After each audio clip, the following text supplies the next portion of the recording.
Hi, I'm Scott Kate, Vice President for U.S. Crop with BASF, and we're here at the Farm Progress Show today talking to growers about Engenia.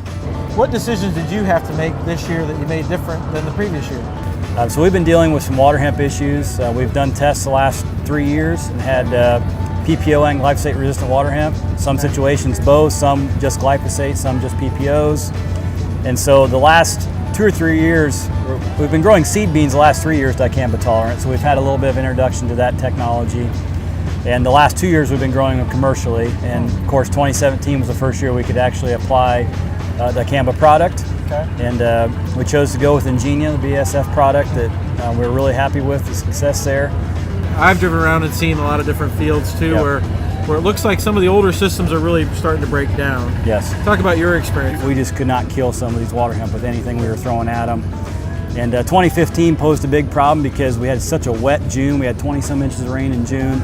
Could not get the sprayers in the field in a timely fashion. And obviously with any chemistry you use, timing is everything. Okay. And if you can't get these weeds small, and that year we ended up having a big, large seed bank of Waterhemp just because we couldn't get in there when we needed to spray. And so that's kind of escalated the issue here over the last couple of years. How do you go about it? Because we got to resistance by continuing to use the same chemistry. Yep. But the use of Engenia this year gave us a tool that could actually kill standing Waterhemp.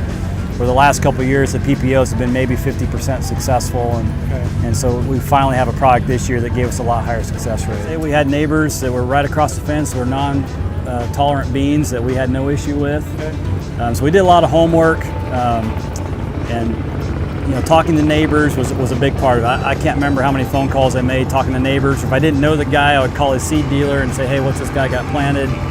And so communication was kind of the first big step to prevent any issues for us.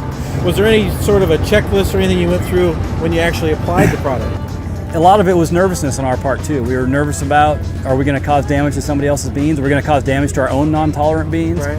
And so we're just trying to be extra careful. My dad runs the sprayer most of the time, so we spent a lot of time going over, okay, this is what we need to have for tips, this is what we need to have for wind and direction and height the boom off the ground.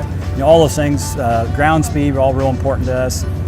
Our weed situation is drastically better this year than it was in 15 and 16, okay. But I think we're going to be even better next year knowing the little adjustments we need to make.